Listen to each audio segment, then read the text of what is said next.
Welcome to the Extra Time Podcast, where you'll hear sports stories you might not have heard about from people you might not have heard of. Let's get into this week's show. G'day Extra Timers and welcome back to another episode of the Extra Time Podcast. It's a very happy day today because alongside myself, Aiden Boxy as usual, is Yoda Mark Woods. But back at the desk this week after a big layoff. I'm sure he's rich because he just says money is so important to him. Work is so much more important than his mates and having fun with us. It is none other than Noah Fisher. Welcome back, Fish. Thanks for having me, guys. Long time coming, but yeah, it's been very busy with work and the pockets are full. So I have a day off so I can come and be on the podcast. I just want to note, I think the last time you were on the podcast, as I'm looking down at my notes, was I was away for a week. I was sick or whatever excuse I came up with that week. I'm pretty sure I was sick. But Fisher took my spot and he hasn't been back since. Yeah, he's something in that. Might not be too happy with having the second seat role on that side of the desk. But the other thing about that, boys, is I don't miss. And you might give me a bit of stick every time I come in a bit late, and that's fair enough. But you always see me here. I'm always in this chair. I don't miss. Yeah, might give you a bit of stick every time you come in because you are late. Yeah, fashionably though, as usual. Book Aiden in half an hour after. Like you want him, if you want him here at 10, you tell him 10. No, you tell him you want him here at 9:30. He's always late, so just get him booked in. Stuff happens in just what is time anyway, really, other than just a... I know what extra time is. Estimate. Yeah, I reckon though it's a beautiful time talking about being late and saying 9:30, 10 because of the weekenders footy. My team, the Saints, we rocked up halfway through the last quarter, and I reckon we played a bit like Aiden Box in that respect, in the sense of I'm meant to be there for three and a half quarters earlier. We 6 goals down, and we only lose by 1 point. Yeah, well, it was a heavyweight bout, and they basically gave up the first about 5 rounds and just copped haymakers. And then in the last one, they basically hit as many punches as they could to win it. Almost got the knockout, but not quite. I think they just missed the mush on the knockout, and then the Giants survived on the little that they had left in their tank. But yeah, it was a great round of footy. My thoughts were basically, in short, it was just another awesome round. Backed up gather round beautifully. Very enjoyable to watch. I didn't watch all the full games. I listened to a few on the radio as usual on the Saturday when I'm calling myself. I watched the big primetime games, but even the ones on the Sunday, there was a lot of media about it being the graveyard shift, and they turned it on. Even Darty's clinic, the Cattery, and then what turned into Waterman's clinic at Optus, but at the coming of age of Harley Reid and the Eagles finally getting on the board in such an emphatic way. I think from Thursday night all the way through to Sunday evening, every single game was great to watch at its stages, and maybe it's because the Swans and the Pies weren't playing. I don't know. That's definitely not what it was. It's weird, though, watching footy when your team's not playing when you have to buy, because I wasn't too bothered. But I did watch a lot of football. I always do watch a lot of football, and you watch it with a different perspective. Like, you obviously know the Swans... They can't decide where they finish in the round. It just happens, whoever wins and loses and stuff. But I'm going to make an early call, is the Giants will lose the belt this weekend. Who are they playing? Carlton at Marvel. Under the lid at Marvel, and we'll have to do an episode where Woodsy's pumping up the Blues, which I'm not sure he can do, but either way. I will. If they're the champions, I'll have to pump them up, but I've got to actually call you out, I guess. Call me out? What have I done? Yeah. So during the week, I'm pretty sure it was over the weekend, it could have been last weekend. One of them. But could have been 4 weeks ago. I don't know. No, well, it was one of them. You're saying you watch a lot of footy. I'm there going, oh, you're watching this game. And he goes, no, I'm watching Northampton play cricket. That is true. That's true. He's got allegiances everywhere around the office now. I'm not going to lie. That is... I'm like, are you watching this game? I don't remember what game it was. But remember he is. I can't remember what game it was as well. A good friend of mine, Luke Proctor, captain of Northampton, was batting in the first game of the season. Made 92, unfortunately gave away a ton, but of course I'm going to watch that. He's got a lot of pom in him, Woods, and he's very proud about that. So you've got to realise that sometimes there isn't... there's a bit more to life than footy, and there especially is for the English. I don't understand why, but either way. I've got a bit of... I've got a bit of pom in me as well. My mum is English, and I say that. So if you want to tune in now and just listen to me, that's fine. Either way. So We've got Aussies around the ground and we got the Poms around the ground. Yeah, well, that's not what we're about. Maybe you can start something else and dribble about that. But we're going to move on quickly, really quickly. Last week, I started a little tiny mini seg, and it's my boy of the week. So who is it this week, Boxy? Last week, it was the great Tom Liberatore, and for his huge performance. But this week, it's none other than the Dart himself, Jeremy Cameron. And we have our extra time group chat where we yap a lot about sport, probably too much. But our great friend Bodie Stringer, who you'll obviously see a lot through our trivia segments, big North Melbourne fan. He went to the Cattery on the weekend. We were talking about it last week when we were recording our trivias. And he was saying, I'm not looking forward to it. And I said, mate, I went there a couple of years ago. It was electric. I love the atmosphere. And this is all true. If you want to go down to the Cattery and watch a game, it doesn't matter what game it is. It's terrific because the stadium is so tied in. It's like a basketball stadium, but you're watching footy. And it's complete. It's complete now. So it's a stadium the whole way round with the new Joel Selwood stand. So the atmosphere is terrific from start to finish. I went to the Saints game earlier this year. Which Don't remind me. And it wasn't great football, but it was still a great atmosphere. Never is when the Saints are involved. I said, mate, a couple of years ago I sat on the wing and Darty kicked 6 and had 30. And I said, I think he might just do that again. He'll go close to that again. And if you just want to know how good I am at reading football, well, here we go. He kicked 6 goals. He had 21 disposals. So a bit of a lazy day getting the footy. But, yeah, 8 marks, 21 touches, and just a lazy 6 goals straight, which, after I was... I pumped him up last week. I said, mate, you got a kick straighter. It's in you. It's not good football. I reckon he watched our podcast and just did it for you. Yeah, he's a great man of the YouTube himself, the Dart. So I'm sure he did. Absolutely love that guy. He's my boy of the week. 6 goals and a definite 3 votes. But I've got to ask. I think Woods just might be the best player in the comp. I've got to ask though, with your boys of the week, are they limited to your love team or they? Yeah, they are. But so there we go. We've got it there first. I just wanted to make sure we're second one in. I'm started to see the pattern emerge. If you haven't already watched it, watch that love-hate team. You'll know, you can predict it. Just note down who is in his love team, and that will be best performer. Will be next week. Isn't Woods that all my boys, my loves are all really good at football. So even your hates are as well. Yeah, I hear Nick Dacos does all right. Not really.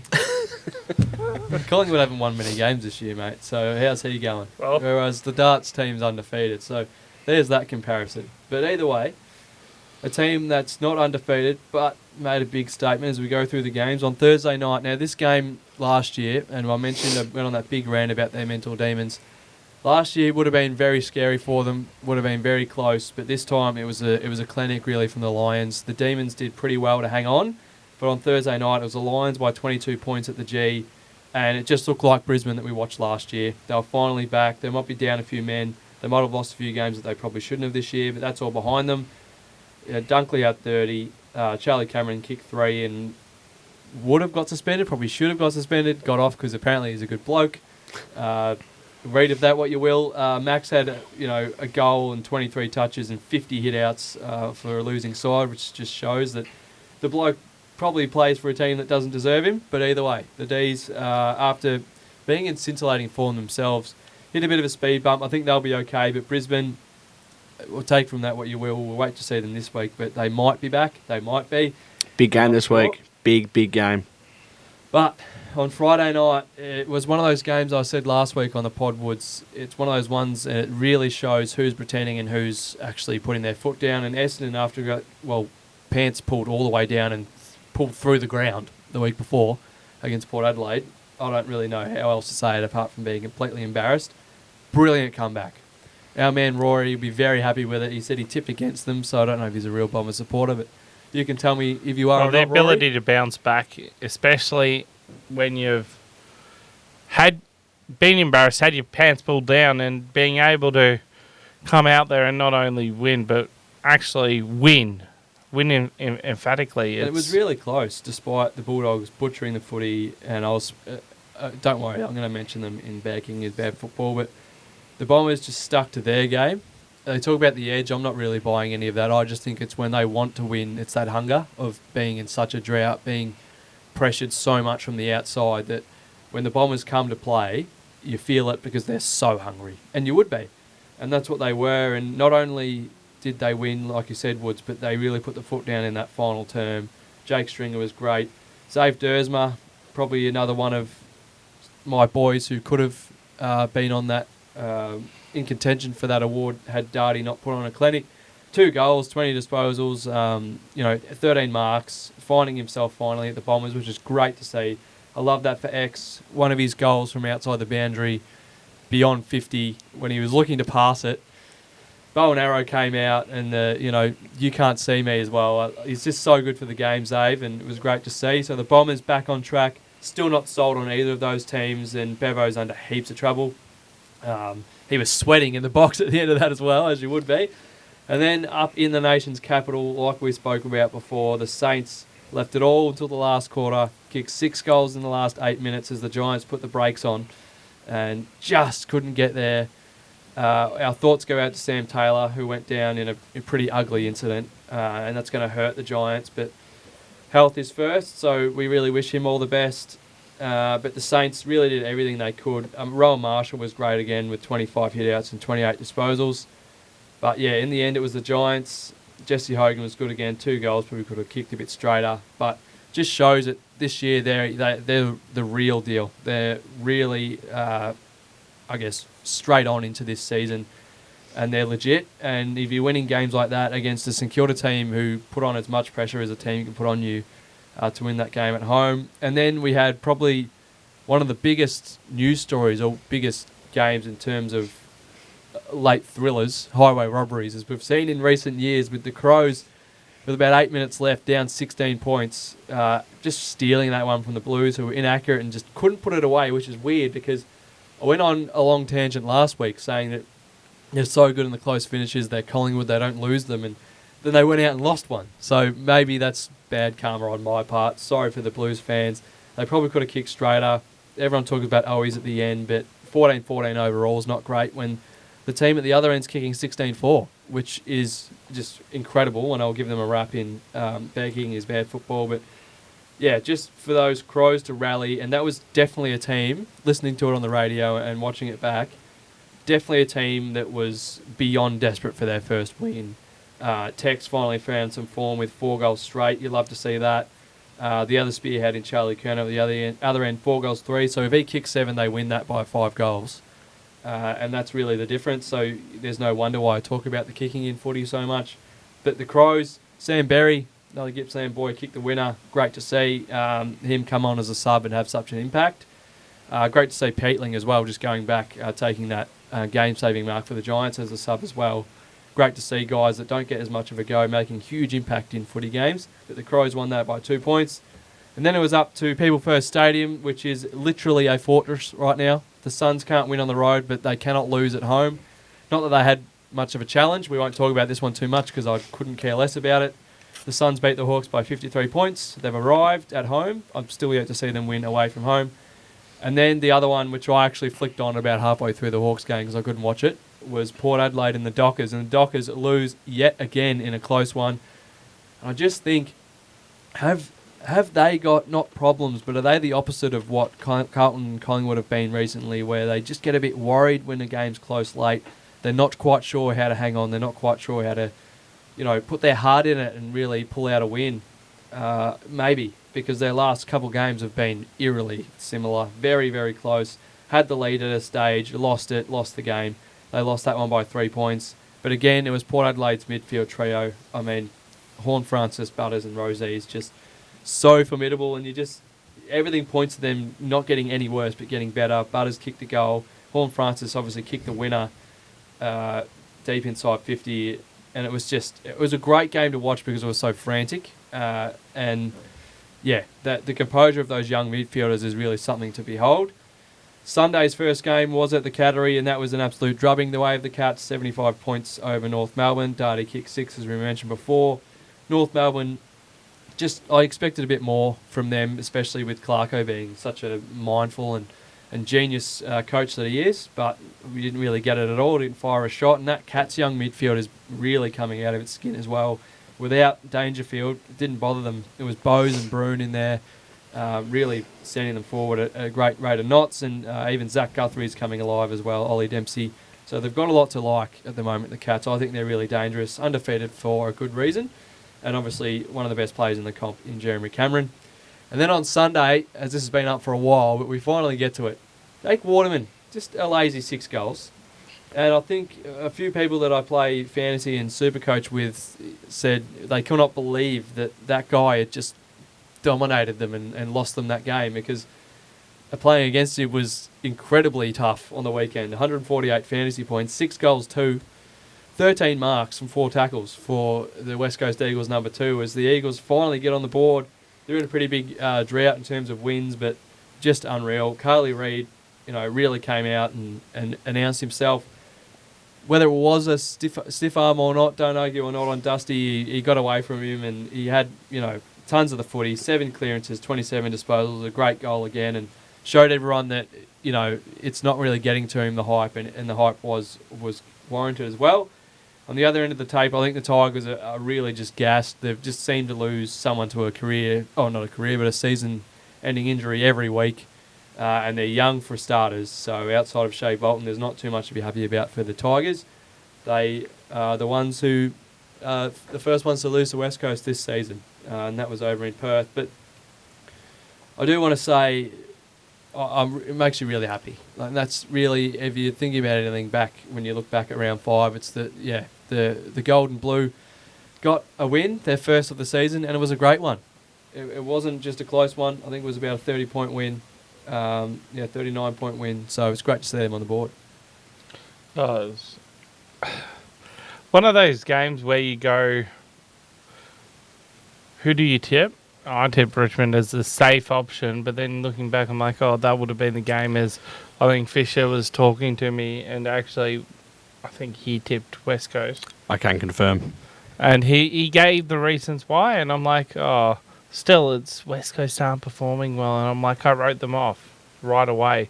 But was it West Coast dominating the game, or was it Richmond missing their stars and just not being able to West Coast them? played an unbelievable brand of football. I think Richmond kicked the first 3 goals, and to come back from that, with the mental scarrings they would have from, when was their last win against North Melbourne at Optus? I think it was. The Dogs, I think. Was the Dogs? They beat the Dogs at the end of last year, didn't they? Yeah, and they also beat North Melbourne. I think they won 3 games, but everyone was saying, they're not going to win. They're going to go winless. Well, it just proves you can never really ride a team off, because as soon as West Coast got that run, I think they kicked 5 goals, 6 goals in a row, I thought no one's going to stop them. And for a team that's struggling like they are, they have 103,000 members and got 45,000 to that game. Credit to them, honestly, credit to them. Yeah, and when people are saying they probably need a bit of help, they might need a priority pick, they might need a bit more money, and they don't. They're one of the biggest clubs in the league. They won a flag just, 6 years ago. And last year, you look at the players they have now. McGovern's playing better than his All-Australian season. Elliot Yeo's back to his best. Tim Kelly's performing. Barras is a premiership player. They've got all these players back and they're playing. That, they'll be okay. Yeah, okay, they've got a lot of young kids and they've got to develop and stuff as well. Like, someone like Andrew Gaff can't get back in the team because they're trying to develop players, and that takes time, but they've got a good core around him, and someone like Waterman, that's good reward for him today on the weekend. Give 2-3 seasons, this team is going to be... Yeah, and then... I won't say dominant again, but they'll be up there. starting to move up the ladder. I mean, absolutely. You're right, their last win was against the Bulldogs, second last game of the season last year, and you're there going, when... I know the questions were asked of when do they play North Melbourne, etc., but to get a win against Richmond at home, pretty big win. It was, 39 points isn't a close game. They were comfortable in the end, and they were able to celebrate. I think their fans would have been celebrating in the last quarter when, But having said that, I did say about St Kilda and GWS being 6 goals, 8 minutes to play. So maybe they saw that and they're going, can it happen again? Who knows? Yeah, it's even without their captain in Oscar Allen, who's a star. So for Waterman to come out and kick 6 just shows exactly what we've been saying, that they've got heaps of potential. They don't need too much help. They just need time, which is great for them. And it annoys me as a Hawks fan because we need more than time. We need basically everything at the moment. But anyway, we won't talk about them too much. We can't talk about the Swans because they didn't play. So we might just go straight into a bad kicking is bad football. And this week, I'm not going to have a rant like I have the last couple of weeks. I'm not going to go and have it out for a team. A few teams were pretty bad, but I'm not going to do that. I'm going to start on a happy note this week. Happy note for Boxy. If I had Boxy. streamers and champagne, I would pop it because Adelaide Crows, hats off. You listened, and what happened? They're on the board. Why are they on the board? I mentioned it before last week, and I've kept this here because I said the Crows were frustrating to watch. They genuinely wanted me to turn the TV off, and they wanted me to put my fist through the wall watching them last week try and put the ball inside 50. This week, not only they kick 16-4, they look so direct. Tex Walker, marks inside 50, 4 goals straight. And this Carlton team is a good opposition. That's a great defence. Wiedering was back. They're almost full strength. Sam Walsh was back, dominating. And all of a sudden, the Crows just better them from behind all day. And they come out and win that one, 16-4-100, while the Blues kick 14-14. And it just doesn't take much. It's what I've been saying. This is what this segment is about. It does not take much. Listen to me, get to training, kick the ball well, and you'll win. And it happens. So finally, they get their first win. I just want to give my biggest congratulations to Adelaide. I know you probably didn't listen to the podcast, but it sounds like you did. And you're not going to be on my bad books for a while now because 16-4 is a great score. It's great kicking, and you deserve that win away from home in Melbourne against a great opposition. So well done to them. They're off my bad books. Thanks for listening. I heard Tex Walker's the number 1 listener. Yeah, well, rightfully so too, because he'll kick even more goals, and I'm sure he loves a goal, Tex. He's a good fella. For that squad, it means a lot to them as well. Wasn't too much to be happy about or unhappy about, really, like I said. But I do have to give it to someone, and on the weekend, the worst team, almost by far, was the Bulldogs. To try and watch them play football was just I don't want to use the word sickening because that makes me sound very critical, but it was just off-putting a little bit at times, especially when they were against a side that had been completely pants the week before, embarrassed and shoved down to basically a shadow of what they were to start the season. It's not an easy kill, but if you come out with a lot of heart and you take heaps of care with your disposal and you show that you really want to put them further into the ground, it's a pretty easy kill. But for how much of the ball the Dogs got, and it was a lot, Treloar just gathers the footy and gathers the footy and gathers the footy, and they do it from end to end. And whether the players that they had in should have been the players they had in or not doesn't bother me. It might come into it, but it doesn't bother me.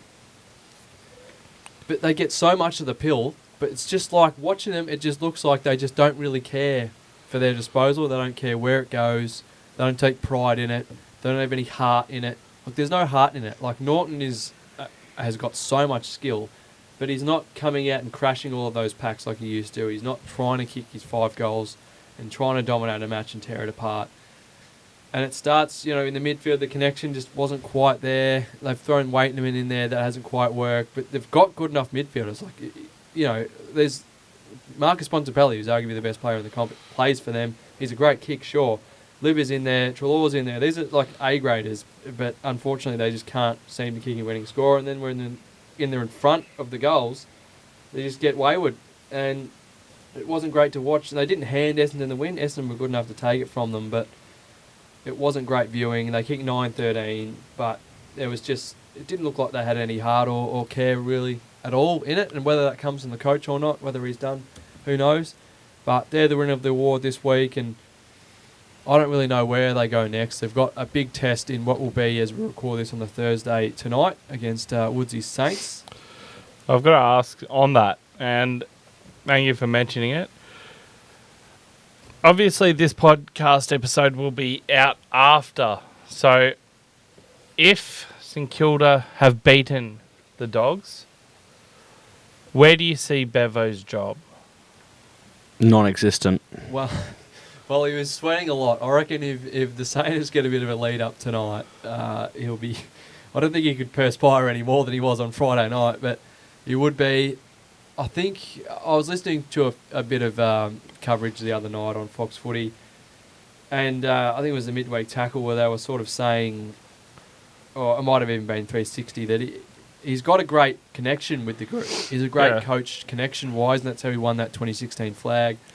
And he all the boys love him, but there's a disconnect clearly between the list management, the other parts of the club where they deal with the players, and Bevo in terms of direction. I heard Kane Corn sort of talk about how, they've got players like Rory Lobb who they paid to come in, paid pretty decent money. They paid Caleb Daniel. They're playing VFL. Yep. But then Bevo, like the board and the stuff at the club have said, yeah, we're contending.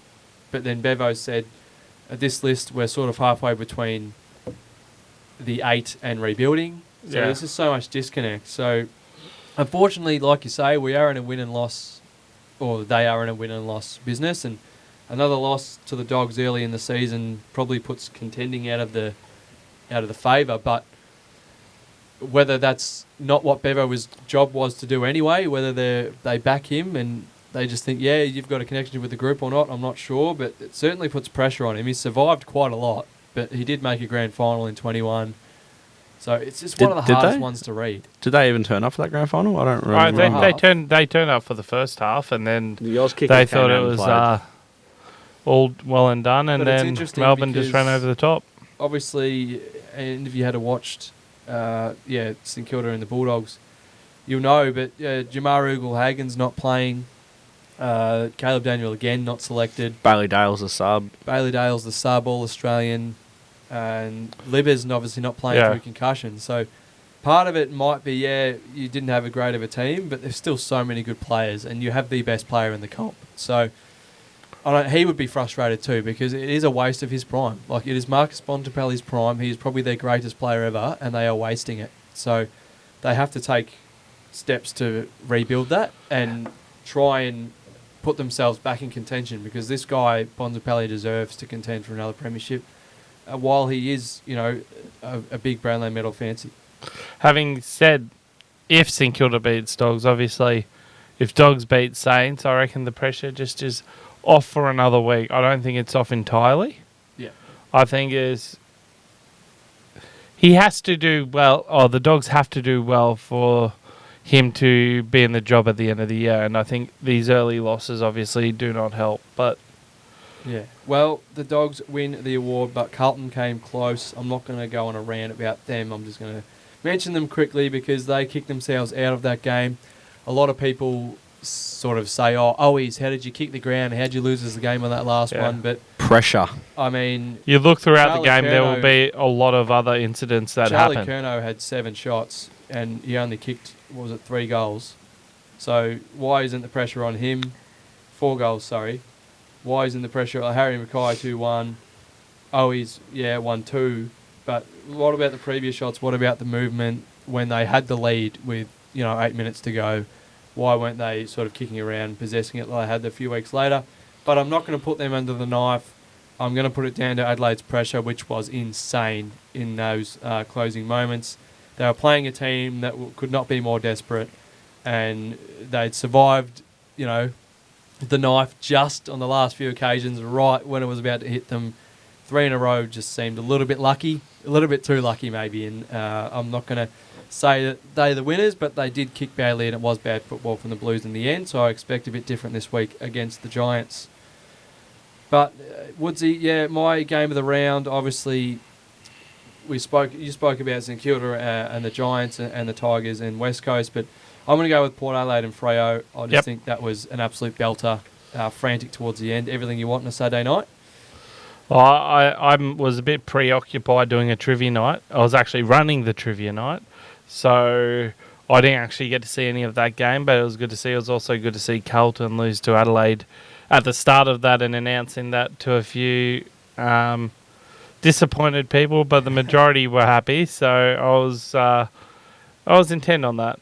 But yeah, I would say West Coast Richmond, just because of the sheer shock value of like the joy of West Coast actually getting a win on the It's a board. very happy game to watch. Yeah.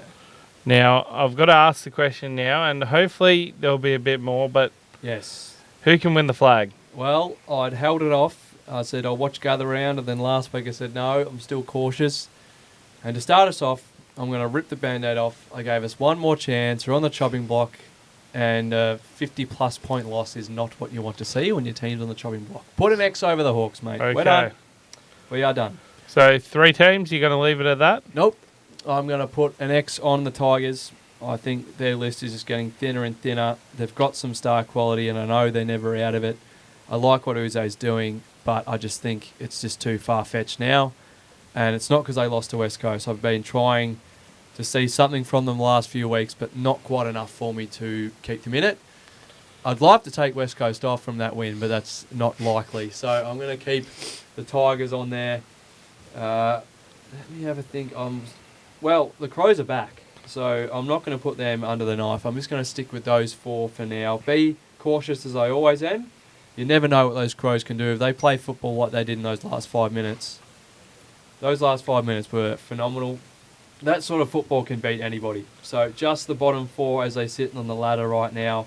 Obviously, Collingwood's 13th, so you're not probably going to go near them. They're the reigning premier, and the Saints play a pretty good brand. But the Bulldogs are probably the next under the knife. I think Well, you can't put them there because of their star talent. But what are they doing?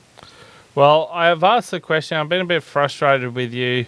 You finally put some on the board, but I thought I'd actually do it myself. So I've got a fresh list here, and I'm going to quickly This will be good. run through West Coast, Richmond, North Melbourne, Hawthorn.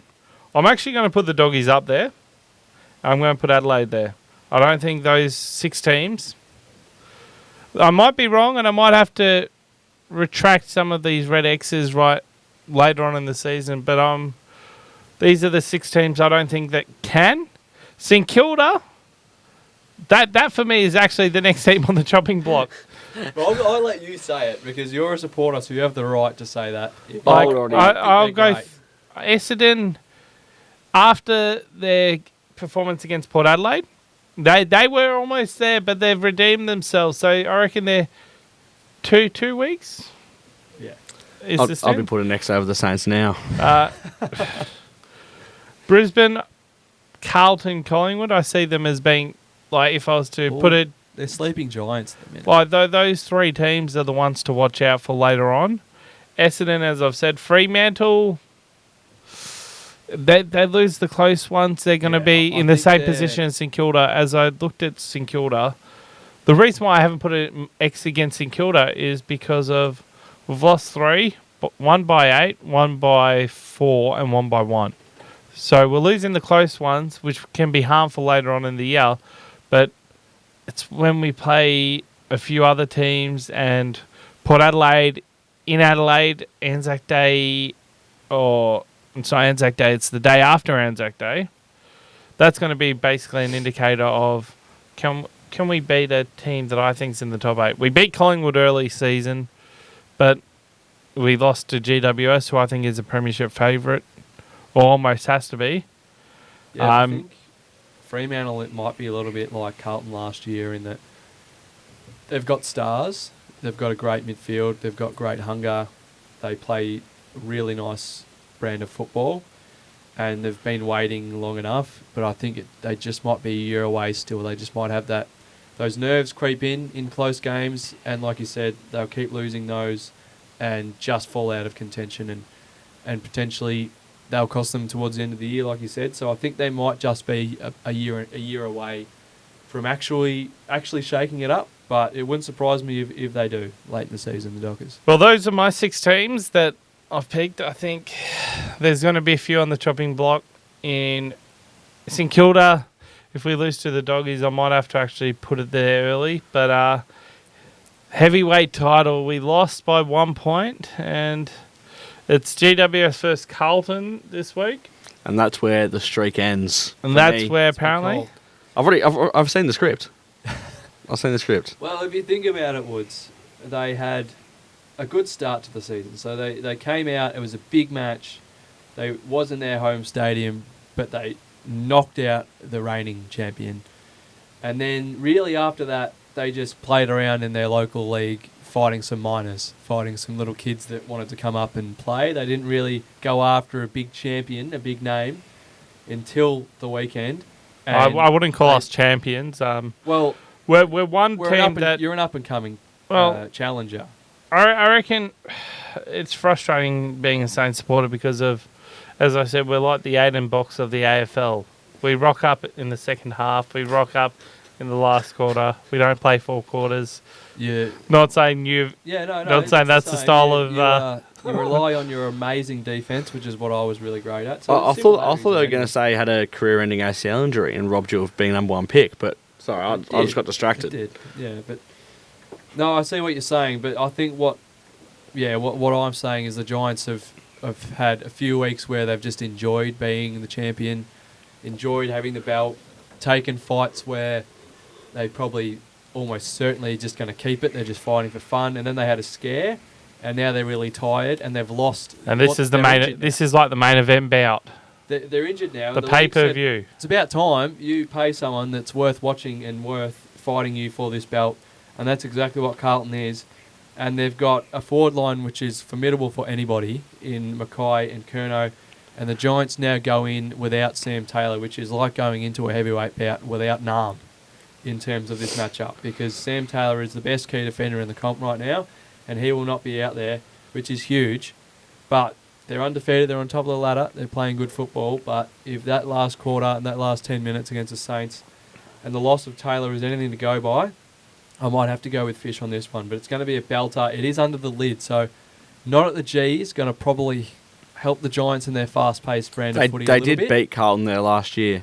Last game of the season, I believe, So it'll be a belter. It's a horrible time slot, 4:35 on a Saturday afternoon. Should be at the night, but it's a great round of football. So they've just got to fit in where they fit in. But I don't know which ways this one's going to go, but whether we'll have more orange on the belt next week or whether there will be some navy blue.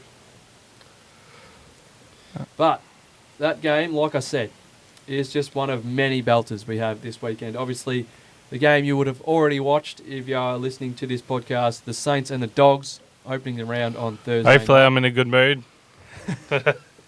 Woodsy's mood on the podcast will be determined by that one on Thursday night.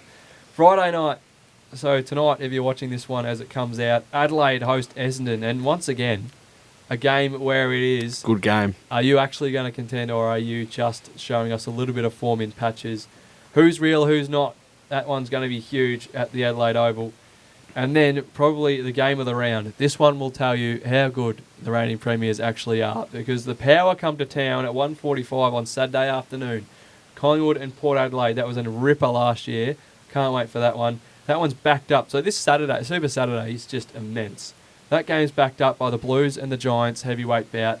And then Saturday night, if you don't mind, the Brisbane Lions host the Cats up at the Gabba. And we obviously my mind goes straight back to the Miracle on Grass, but they always play ripper games, these two clubs. Brisbane, are they back in form? Geelong is definitely in great form, so that'll be huge. And then the Western Derby, or Derby, whatever they call it over there. The West Coast Eagles and the Freo Dockers. And this is a game that the Dockers have to win. But the Eagles are in form, and you don't know what can happen if Harley Reid and, Watermania is going on over in Perth. That one will be at a packed house at Optus. And then the Swans are back in action against the Gold Coast Suns, which is a game I really want to watch because they're two exciting teams. A lot of players that you'll find on my love squad play for these two teams as well. So that one's at 105. And then I don't know who the next year's number one draft pick is, but this game will be decided where that fella is going. The North Melbourne and the Hawthorn Footy Clubs battle for the wooden spoon to round out the round in the graveyard shift at 4:05 on Sunday afternoon. So a huge round of footy. The AFL has done beautifully scheduling so far this year. I cannot wait. Like I said, kicked off with the Saints and the Dogs Thursday night, and then the Adelaide Crows and the Essendon Bombers on Friday night. But that's enough footy talk for this week. Good luck to all your teams. Make sure you catch it. Leave us a comment about footy as well if you want us to discuss anything. But it's time to go around the world a little bit early too. It's not around the grounds yet, but we're going to talk about some cricket because we love cricket. And Slow Mo Scargett is not here doing the producing, so we can talk about it.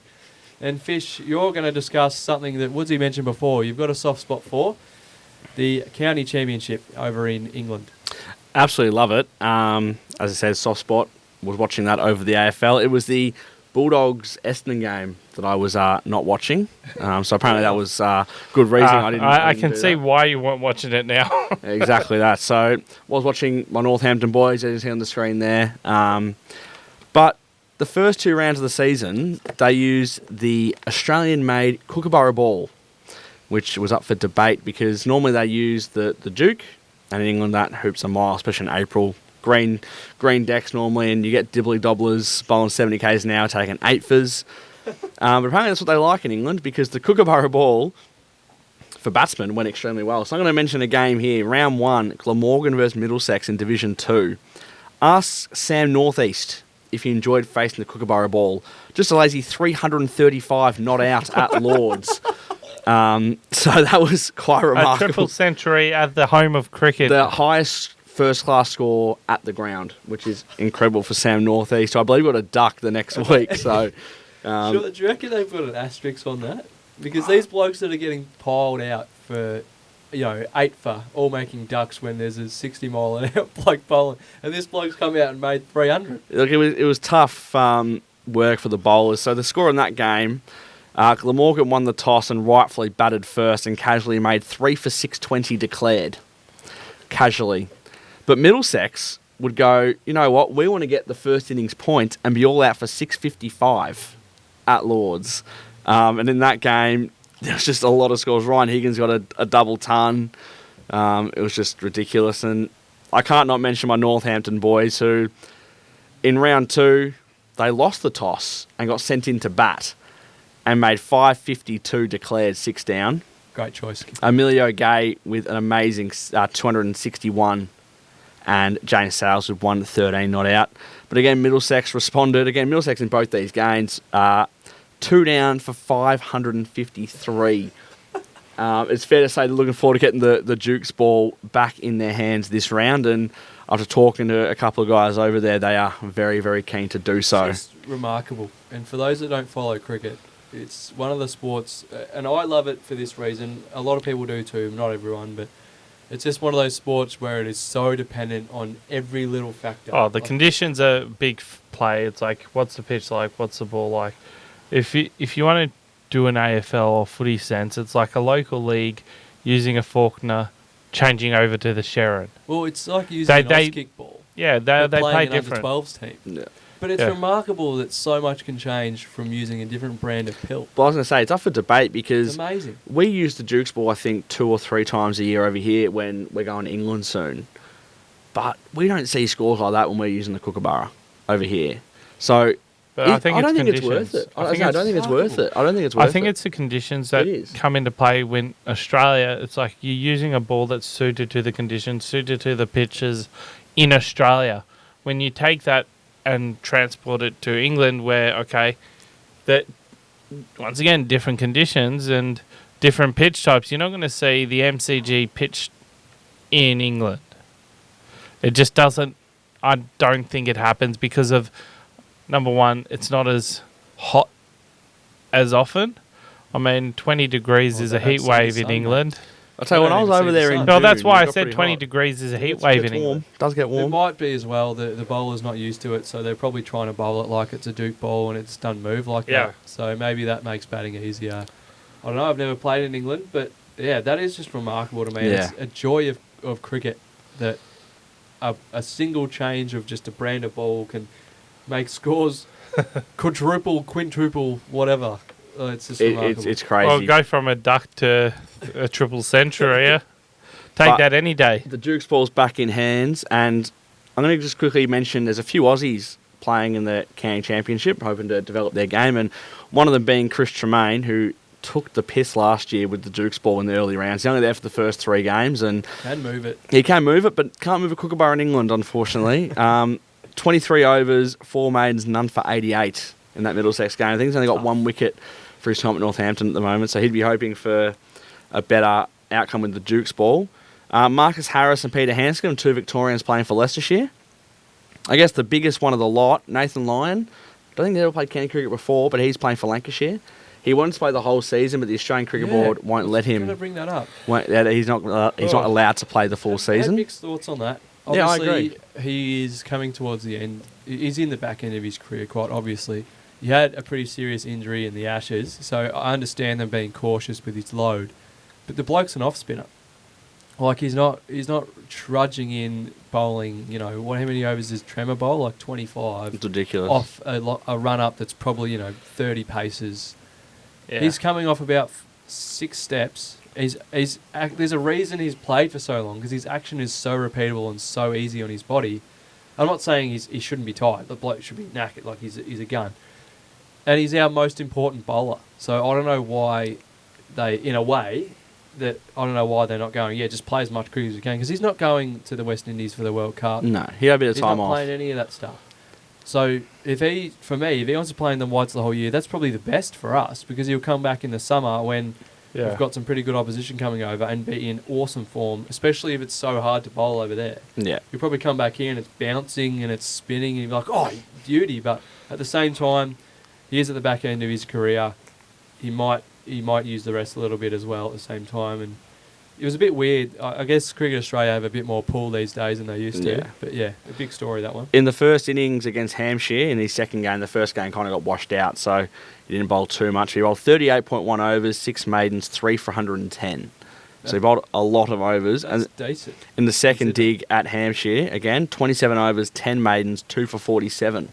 So not too bad at all from Nathan Lyon. And he's, I guess, returned to county cricket. So they're basically saying you're not going to be here for the whole time, so we're just going to bowl the Hell nick out of you now. while you're here. Yeah, well, they were absolute roads for the first couple of games. So You can play the kid. he can, but a couple more Aussies over there. Wes Agar returned to Kent, got a wicket as well. Again, tough time for bowlers. One person that might have enjoyed the conditions over there is Cameron Bancroft. He's at Gloucestershire. Scott Boland at Durham and Ian Holland. Touchy, at- still going round. Yeah, he's still going round.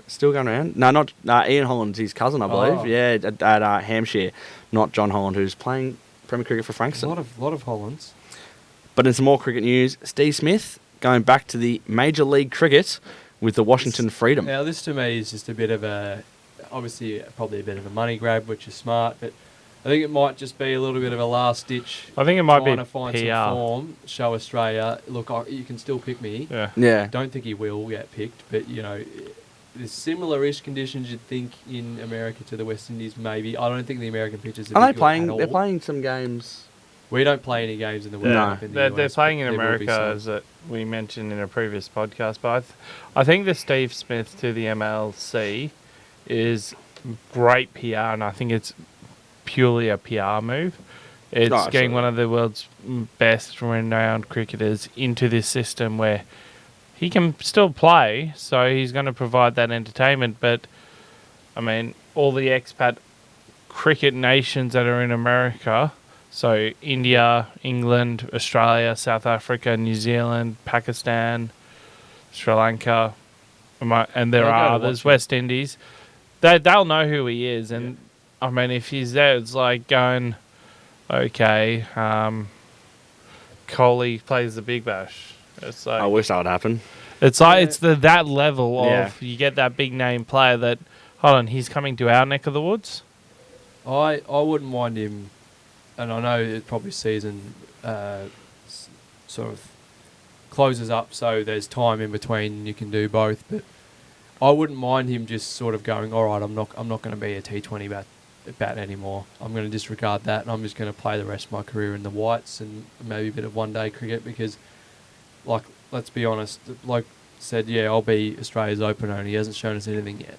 So he's probably the batsman for me this summer who is the most important because he was horribly out of form and he needs to get back to his best because, quite frankly, if he's batting even near his average, which is, around 60, if he's making 50s at the top, we're well set and we're not relying on Camo and Hoff and Starkey so much, which we were last summer, not making as much as we should.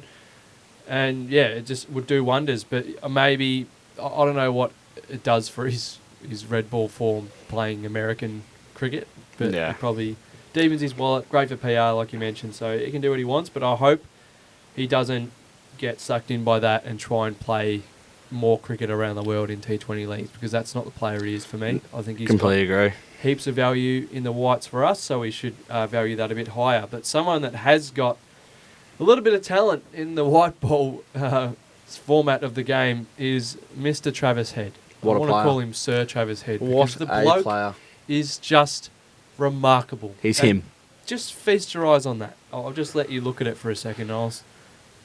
Just stop talking, because for the Sunrisers, who, of course, he plays with Pat Cummins, because Pat Cummins can do no wrong in cricket. 102 off 41 rocks. So, if you don't understand cricket, that is absolutely bonkers. Like, that is striking at a rate that is just unbelievable. So, India is his playground at the moment. I wish the World Cup was in India. Many runs because in boundaries, though. The bloke hit Yeah. 9 fours, 8 sixes. 48 runs in sixes and 36 runs in fours. That is absurd.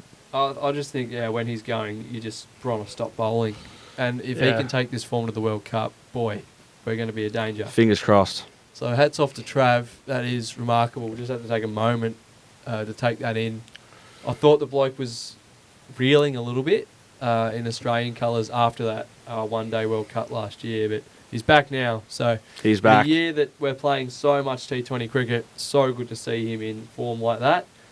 More news from the IPL, though, which isn't quite as good, is I did read that after making just, I think it was 32 runs in about 6 digs, in which 28 of them came in one, Glenn Maxwell has dropped himself from the IPL.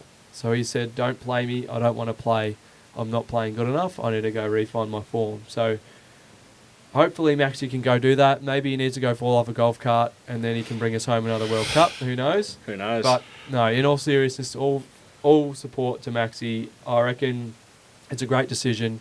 I think sometimes in cricket, because there's so many factors, you've got to just take in your, mental headspace a little bit. That's what he's going to go do.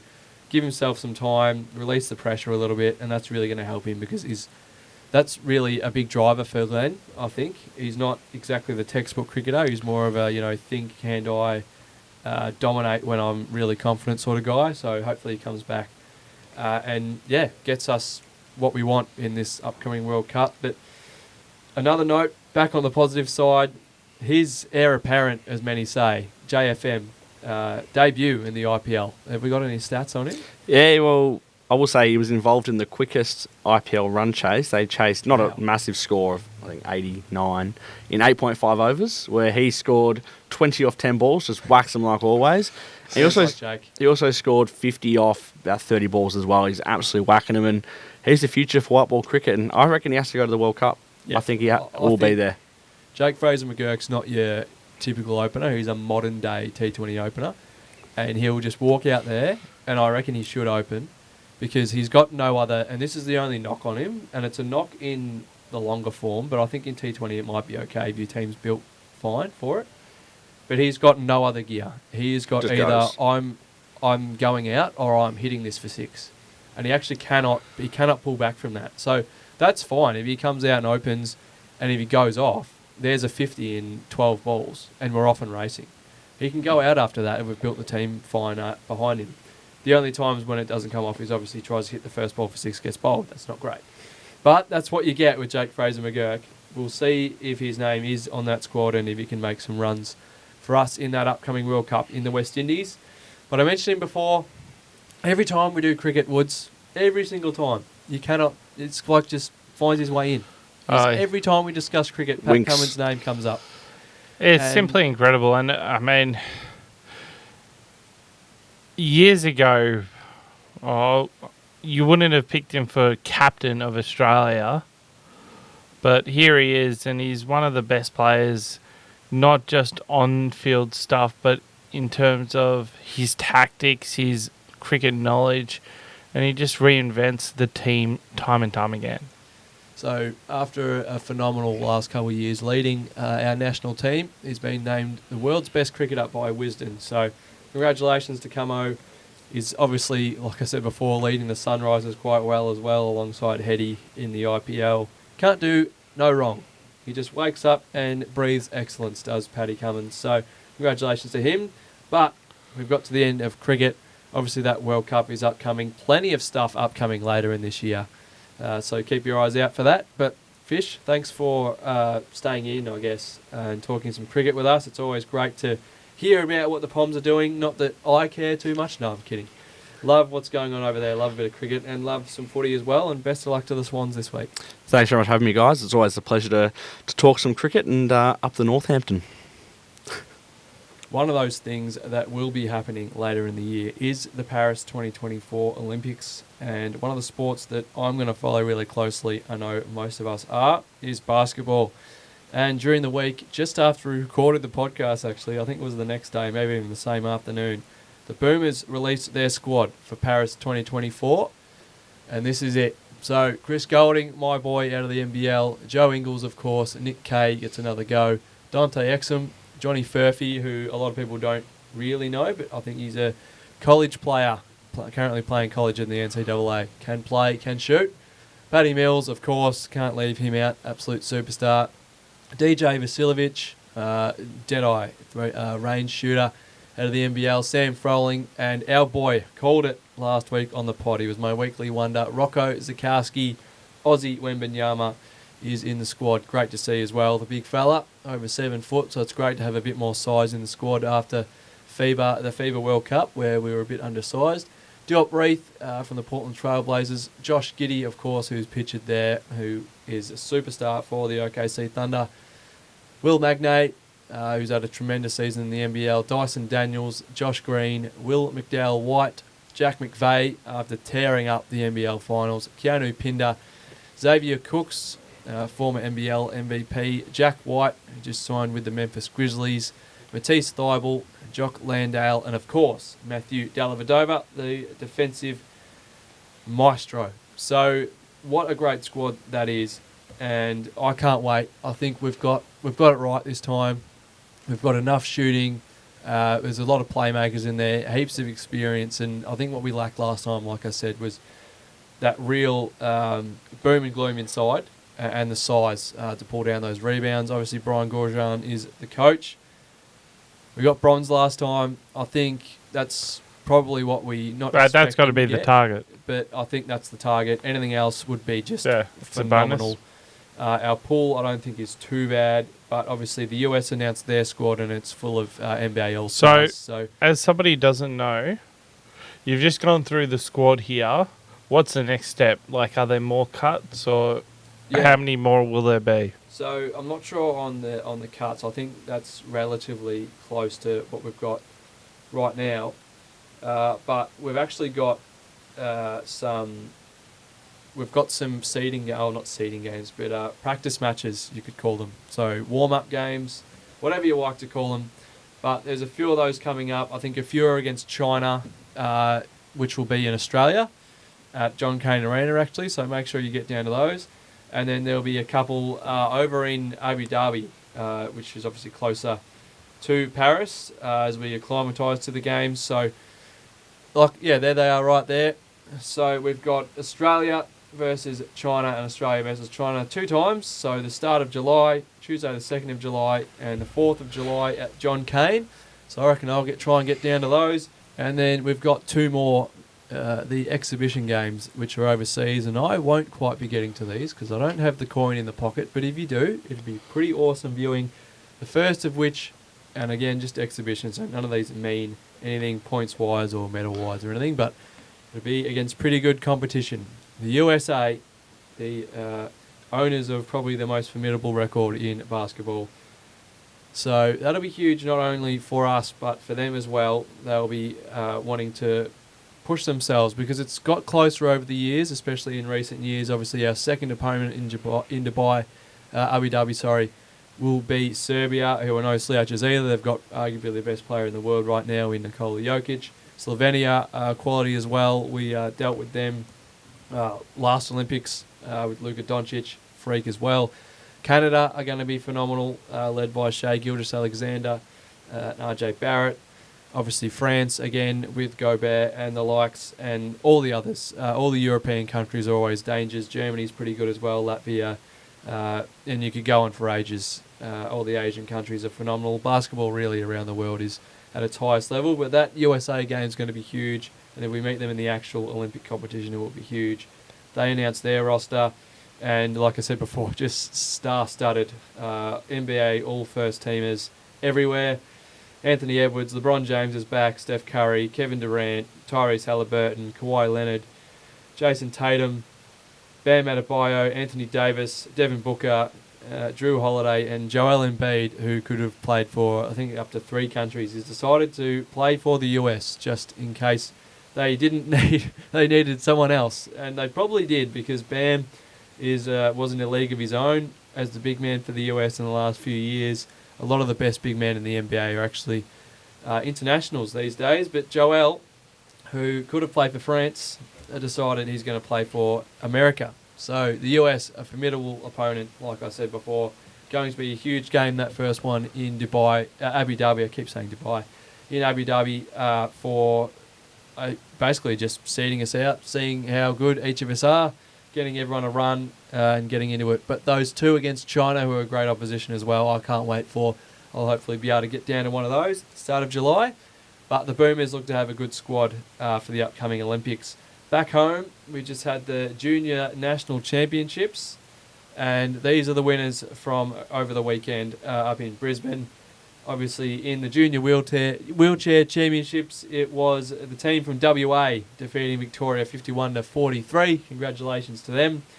Obviously, you see on the far left, it was Vic Metro taking down South Australia by 5 points, 96-91, to take the title. And New South Wales in the girls' division, they defeated Queensland 73-62. So pretty good results there from the national championships in the world of basketball. That's all we have in terms of the world of basketball for now. But I'm going to stick on the Paris 2024, theme, because over the week, or the last basically 7 or 8 days, the World National Athletics Championships has been taking place in Adelaide. It's still going. It's a big 11-day event as the best athletes from around the country converse on Adelaide and strut their stuff in order to hopefully push themselves into Olympic qualification and then selection. So basically you can qualify for the Olympics, doesn't necessarily mean you'll make it. There's a board of selectors and they select their team for the Olympics. Obviously we're trying to fill every event. But over the weekend we had our first 14 athletes selected to go to Paris, and you see them there with what I think is pretty cool. A bit of a plane ticket announcement there for them. So the 14 are obviously the great Peter Bowl in the 800 metres. Superstar is Peter Bowl. Abby Caldwell in the 800 metres.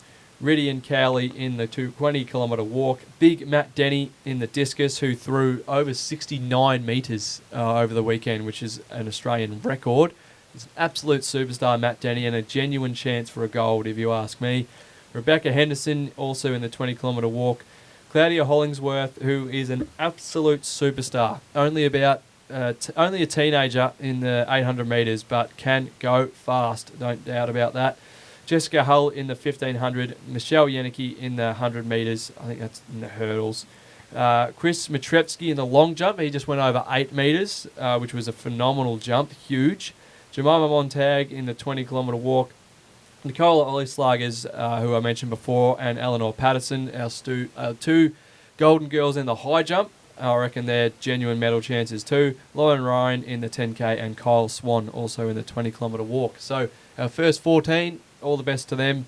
You'll be seeing them in the track and field, around the track and field over in Paris later in the year, July, August. And hopefully they can come back with a few medals around their necks as well. But on that note, we're going to chuck it into our Aussies Around the Ground segment. And this week, guys, it's pretty beefy. I tried to put the athletics and the basketball just outside, so it wasn't so beefy that you'll fall asleep with my voice. But I'm going to start with something that really warms my heart. And this is Patrick Murder, who we've been following recently, and this is what I want this segment to be all about. Someone that has been a weekly wonder before, has been on Around the Grounds before, getting to where we want them to get to. Obviously, Pat, if you wanted to know, we've talked about his story before, but he's ex-Gold Coast Suns, so he had all the form in AFL footy. He's a star athlete as well. I think he was a decathlete as well. So he's a genuine star of all sport. Obviously, we've got it there. He's 6'6", 250 pounds in American scale. He's a member of the NFL's International Player Pathway, so that's how he's got his way to Jacksonville, where he is signed now. He obviously, like I mentioned a couple of weeks back, he was signed with the Detroit Lions and then had a pretty nasty injury, had to come home for surgery on that, has since rehabbed, and yeah, his journey's phenomenal. Decathlete, Queensland state champion in high school, come through the Gold Coast Suns Academy, was signed to them and is now headed over to Jacksonville. So he's going to try and make the 53-man roster for the Jags next year, and it's just great to see Pat finally get reward for his hard work. And he will obviously be training very hard over in Florida, where Jacksonville is located, to try and earn himself a tight end spot on the depth chart for the next season 24-25. So best of luck to Pat. What a great story it is, and it's a great club to be at as well in Jacksonville, with an up-and-coming young quarterback in Trevor Lawrence and a pretty good offense as well. So well done to Pat. He's my weekly wonder. But a few other wonders. We're back to the sport of basketball here, Woods. We had a trio of WNBA draft picks over the week. So obviously, Caitlin Clark is the big one. She's not Australian, obviously. Yep. She's from Indiana, but she was taken with pick 1 to the Fever, her home state, the Indiana Fever. So just a quick one on her, though, and I'm mentioning her even though she's not an Aussie in this segment, because what she's done for women's basketball recently is just out of this world. I think within the first 2 hours, she broke Trevor Lawrence's record for Fanatics jersey sales. They were basically almost put out of stock, out of business within a couple of hours. People buying her Fever jersey, which is just nuts. And arenas were sold out. Biggest viewership for women's college games in her March Madness run in the college playoffs. And then just in the last month, obviously, draft sellout minutes, prices have soared for the Fever, ticket sales. The Aces have moved games to a larger arena. The Mercury have launched a Rook versus Goat campaign, and the commissioner hopes to double media rights. Well, it's good to see, and I think this is the start of like that generational talent, but it's more than that. It's actually, it's the investment, and it's like sport is a long-term investment if you actually think about it. And the fact that they've invested in women's sports over a long period of time, I think this is starting to see that actually break into it. And you see it in women's soccer, women's football internationally, as they call it. But I think this is only going to be great things. I can remember seeing this animation of Caitlin Clark being the number 1 pick, and I'm like, oh, how good is that? Like, you actually, the animation was of a toy. It was great, yeah. Yeah, and it's like, you didn't see, it was a little, you see nothing about that for the men's or anything like that, but like, yeah. Jumping out of the box on her desk.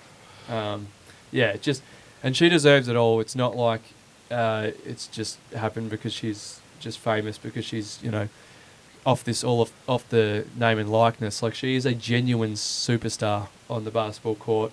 Some of the things she was doing for Iowa in the college basketball playoffs was just mind-boggling. Incredible shooter from anywhere on the court, and really led that team beautifully. And I think she'll do the same with the Fever, and a deserved number 1 pick. And she's just moved women's basketball so much.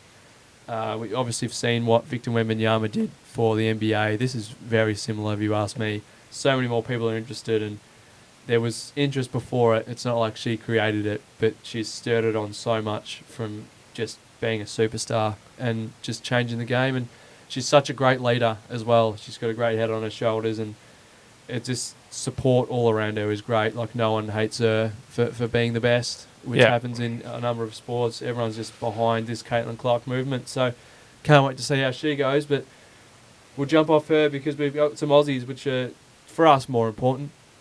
The first one, which was pick 12, so just 11 spots behind Caitlin Clark, was Nayadu Poch, and I hope I've pronounced that correctly. The Aussie was selected by the Atlanta Dream with pick 12, and she's going to be a star, and obviously has great pedigree if she's getting picked inside the first round of the WNBA draft. So congratulations to Naidu, and we're all behind you. We'll definitely follow your journey with the Atlanta Dream, and hopefully you can be on the Weekly Wonder segment and posting up some decent stat lines and getting some wins with the Dream.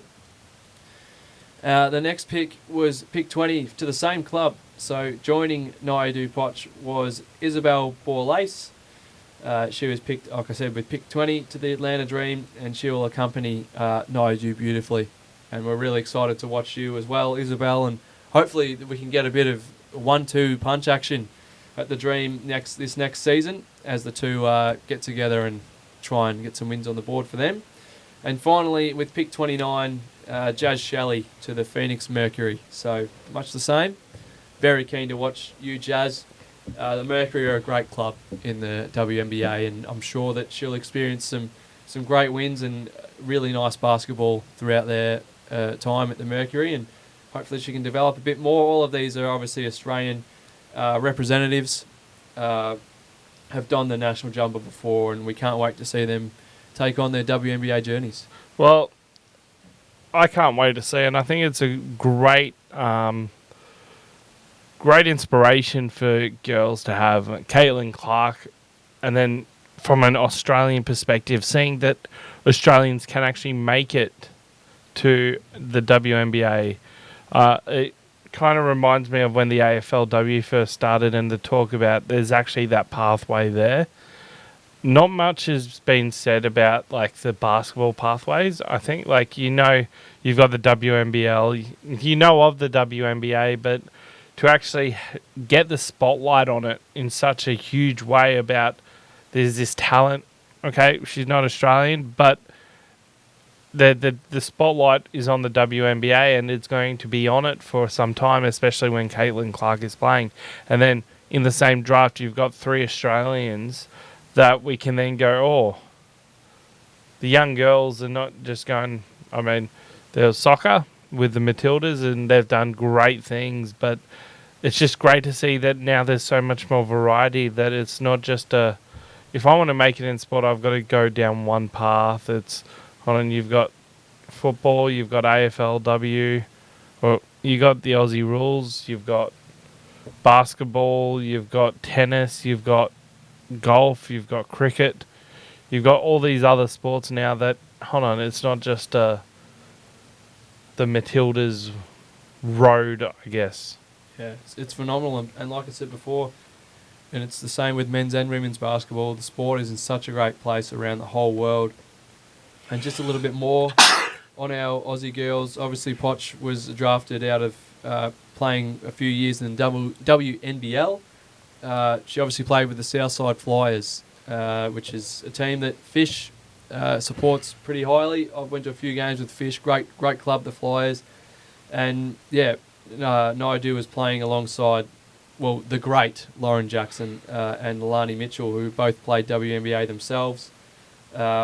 Obviously, Isabel's out of Adelaide, played for the Lightning, and was a WNBL first-team selection, averaging over 15 points a game, which is outstanding for her as well. And obviously Jazz Shelley off a fantastic college career at Oregon, which is a very respected university, and Nebraska as well. So was WNBL Rookie of the Year in 2018 for the Boomers. So very big talents, all three athletes, and we can't wait to see them in their respective WNBA colours. But back onto the men's side, and the NBA has just wrapped up its home and away or regular season, big 82-game slog as it usually is. And obviously our Aussies are still involved there. So just reading the stats through, obviously Josh Giddey, top of the board in terms of points, 12 a game, 6 rebounds and 4 assists, which is a great season. And he's really what I think he is the glue to that Oklahoma City Thunder team, and a lot of the credit, basically all the credit's going to go to Shai Gilgeous-Alexander, who plays point guard.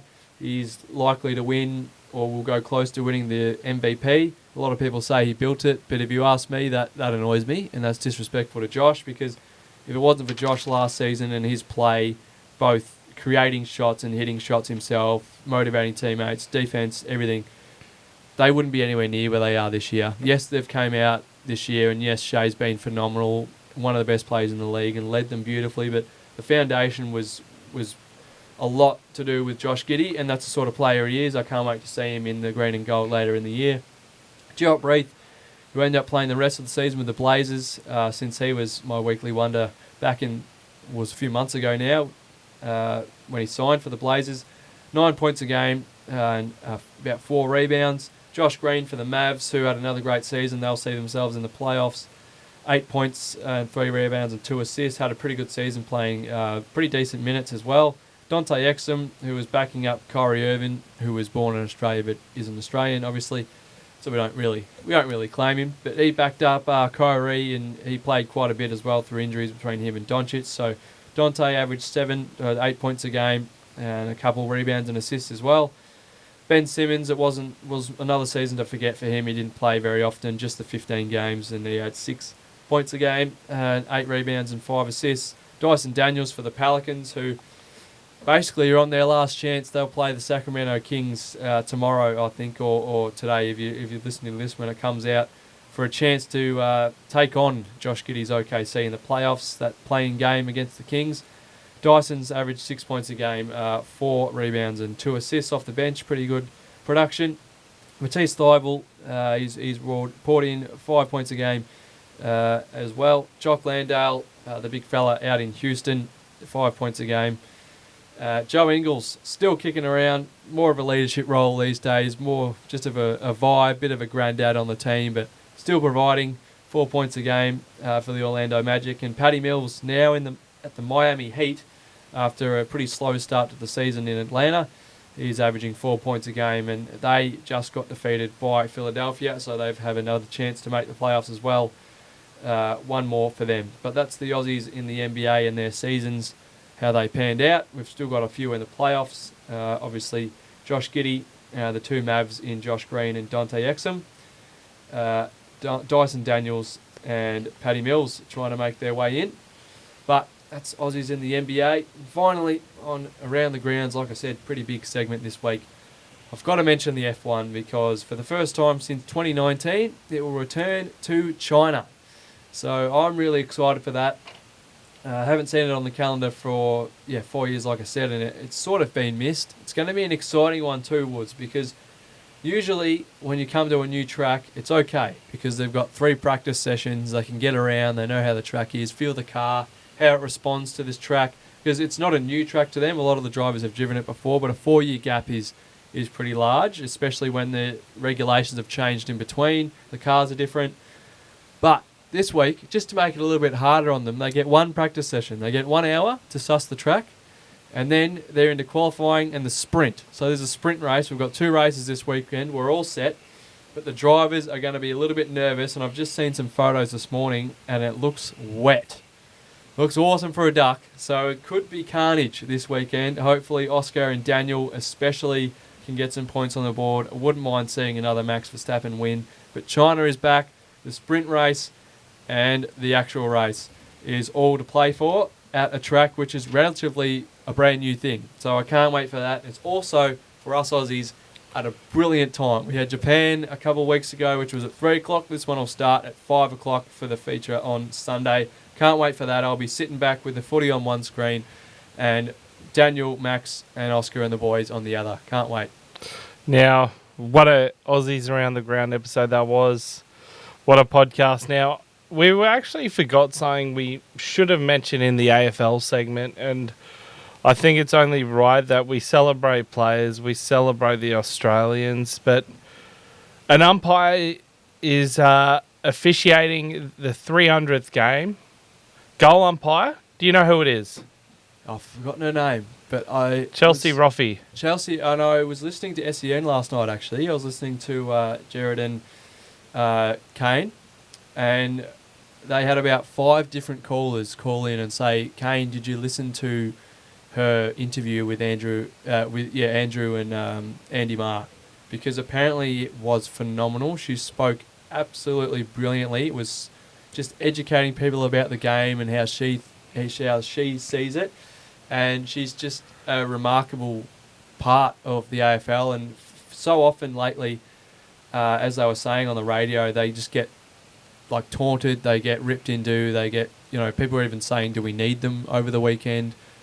But 300 games for a goal umpire, and not only has she done 300, no one's complained about Chelsea at all. Yeah. She is phenomenal and an even better person, and everyone's just wrapping their arms around her and saying congratulations, and you're right to do this. We did forget, but we've got to put this up there. So she's officiating in the Collingwood Port Adelaide game on Saturday. Given her a doozy. She started. I've just got the bit of facts here. Just so she's been more than 20 years. She started in 2004. In the games that she's officiated, this thanks to the AFL for providing this fact, there's been 7,637 goals. Do you want to guess how many behinds? A lot more. No, 6,891. So I've got a theory. Wow.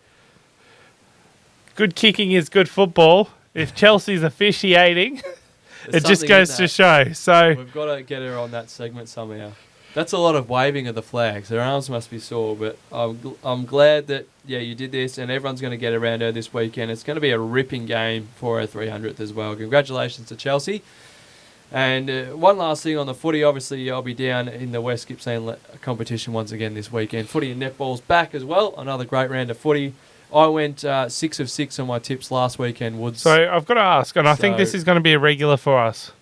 Our two teams, you've got Inverloch Comac and Blackburn, obviously. So who's Inverloch playing this week? So they've got Kiwi up this week, which should be a pretty comfortable win. I think they have improved, but I'm pretty confident. They absolutely tore apart the Warragul Industrials last week, and one of our recruits from last season, Nicholas Bolters, bagged 7 goals. I think he kicked 7-6 though, so not too happy with him, but kicked 7 goals, and they're 2-0 on top of the ladder, but I can't be too biased towards a team because I do a bit for the commentating now, so it's going to be a great round of footy once again. We'll be down at the Dalston and Garfield game, so if you see me down there, I'll be calling a bit of footy, but great league to be a part of. We've started great guns as well, and Blackburn got the win against Vermont, the common enemy, and this week we play Berwick, so hopefully another win. But starting off, a lot of people have wrote us off by the season start. We got a new coach in,